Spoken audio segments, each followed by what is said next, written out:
तो प्रेमानंद महाराज जी, मैं उनकी बात को सुन रहा था और उन्होंने बाकायदा इस को पुरजोर तरीके से कहा कि जो बड़े बड़े महाराज हैं जो अपने उपाय बता रहे हैं, मेरी दोनों किडनियां फेल हैं, और कोई आए और ये कहे कि मेरे हाथ पे कोई कलावा बांधे या कोई जंतु बांधे और कहे छू और हो जाओ, मैं पूरे विश्व के अंदर ऐसे लोगों को चैलेंज कर रहा हूं जो लोग उपाय बताते हैं। जानना चाहता हूं कि आज आपका स्टैंड वही है जाति जनगणना को लेकर के जो आपका स्टैंड पहले था?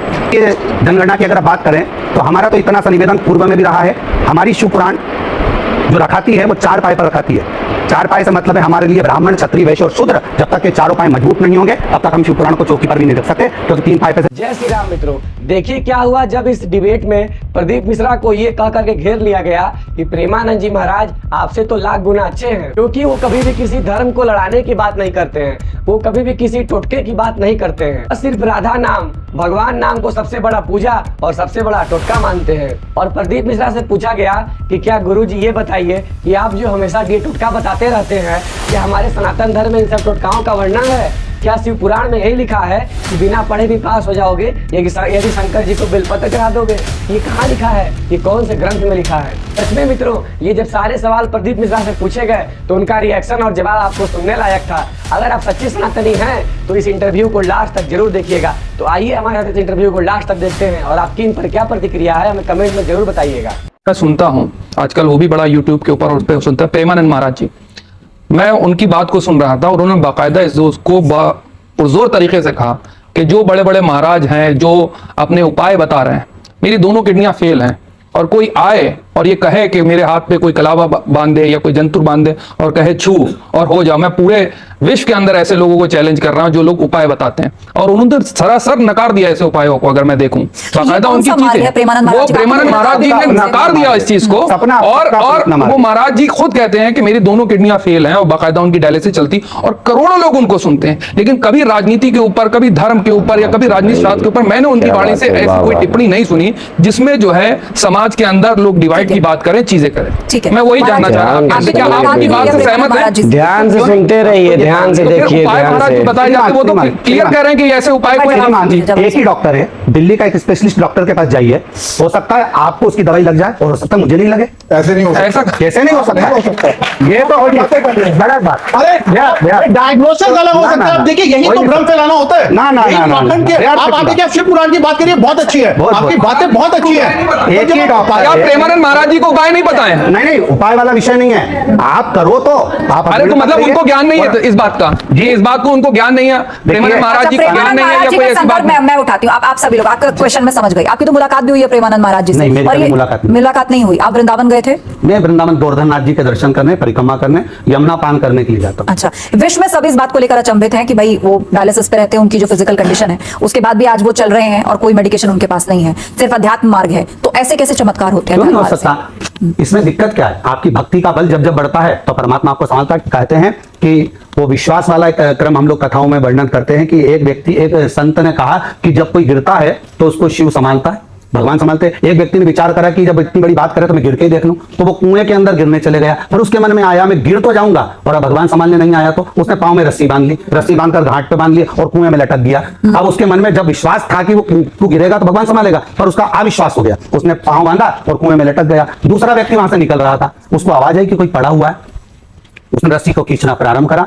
जैसे रस्सी खींची उसने कहा मुझे उठाना नहीं, मेरे संत के मुंह से सुना है कि जब कोई गिरता है तो भगवान उठाता है, तो क्या तेरे संत ने ऐसे ही बोला है? तो कहा ऐसे ही बोला है। उसने सोचा मैं भी गिर के देख लेता हूं। उसके पास रस्सी नहीं थी, उसने बड़ के पेड़ की डालियां अपने पांव में बांधी और लटक गया। जब वो लटका नीचे तो लटकने के बाद बड़ के पेड़ की डालियां टूटने लगी, वो नीचे गिरने लगा। भगवान ने आकर उसको जब झेला तो उसके मन में आया जो लटका हुआ था कि मैं 3 दिन पहले से लटका हूं, आप मुझे क्यों नहीं झेल रहा है? भगवान बोले तूने एक व्यक्ति पर विश्वास नहीं करा, उसकी वाणी पर, तो तुझे परमात्मा कैसे मिल सकता है? आप विश्वास तो करो, विश्वास करोगे तो मीरा भी द्वारकाधीश के हाथ में समा जाती है, चैतन्य महाप्रभु भी जगन्नाथ में समा जाते हैं, रामकृष्ण परमहंस जगदम्बा में समा जाते हैं, तुकाराम जी हरि विठल में समा जाते हैं। शरीर ही नहीं मिलता, विश्वास होगा तो ही तो मूर्ति में समाये होंगे। तो विश्वास का बल बड़ा प्रबल होता है। किसी की किडनी भी ठीक हो जाए, जैसे इन्होंने बहुत वैलिड पॉइंट उठाया, क्यों नहीं? वो अगर कुछ करे कि किडनी ठीक हो जाए, एक सारी समस्या का हल एक लोटा जल। और दूसरा चाइना में चाइना में 80% लोग रिलीजन को बिलीव नहीं करते। चाइना का एक ही है, वहां पे 80% लोग रिलीजन में विश्वास नहीं करते, भगवान में, वो सिर्फ कर्मों में विश्वास करते हम भी हैं। करते हैं। अमेरिका में 65% लोग हैं जो भगवान पे विश्वास नहीं करते।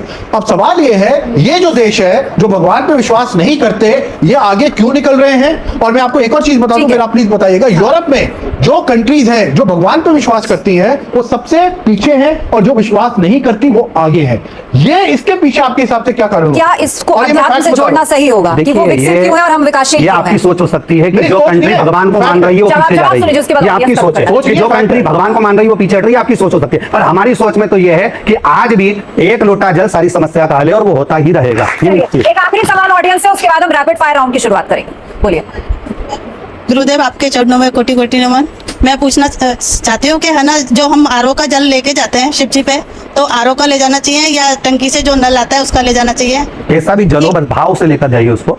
जल का मूलता ये नहीं है कि आरओ का लेकर जाएंगे कि बिस्लरी का लेकर जाएंगे, आप जो जल भाव से लेकर जाएंगे। एक और क्वेश्चन था कि हमारे है ना, जैसे सासू माँ के टाइम से है ना, ये बट पूजा नहीं होती है। बट साबित हाँ, उनके जैसे है ना कोई बालक नहीं रहता जैसे, तो है ना, क्या अब हम कर सकते हैं या बट नहीं? साबित्री आपके जो पूर्वज करते आए हैं वैसे ही आप उनसे बात कर वैसा कर सकते नहीं, अब करते नहीं है हैं। जैसे। नहीं तो नहीं करते तो फिर नहीं करेंगे। लेकिन बहुत सारे लोग अलग अलग तरह से उस पर सवाल भी करते हैं, जैसे एक लोटा जल का आपका उपाय, तो बहुत सारे लोग हैं और मैं भी बैठी हूँ, हमारा भी इंक्रीमेंट का टाइम चल रहा है। एक लोटा जल काम आएगा?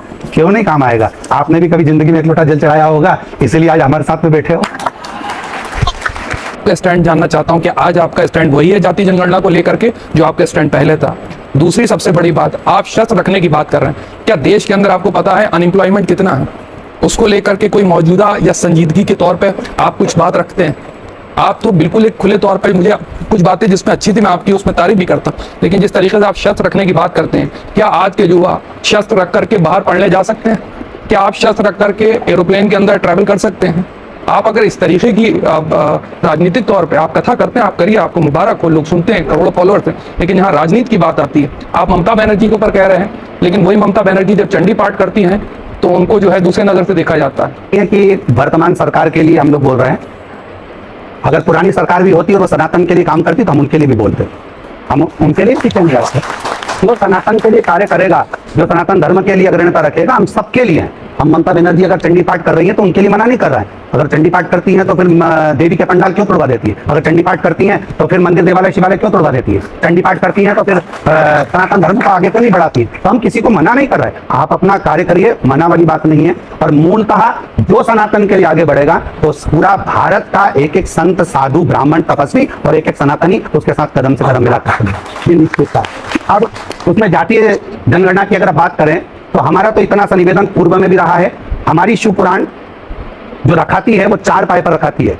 4 पाए से मतलब है हमारे लिए ब्राह्मण, क्षत्रिय, वैश्य और शूद्र। जब तक ये चारों पाए मजबूत नहीं होंगे तब तक हम शिवपुराण को चौकी पर भी नहीं रख सकते, क्योंकि 3 पाए पे से शिवपुराण भी नीचे गिर सकती है। हम 4 पाए की कुर्सी पर बैठे हैं तो मजबूती है। उसी तरह जनगणना के अनुसार या मतगणना के अनुसार हम तो यही कहेंगे कि सबको एकजुट होकर चलना चाहिए, इसमें जातीय भेद होना ही नहीं चाहिए, और जातीय भेद होंगे तो ही हमारा सनातन धर्म टूट जाए। तो सरकार जो जाति जनगणना आप समर्थन कर रही है, पहले विरोध में थी, तो आज आप समर्थन कर रहे हैं या विरोध में है? मैं आपका स्टैंड जानना चाहता हूँ, हाँ या ना, क्लियर घुमाइएगा नहीं। कैसे?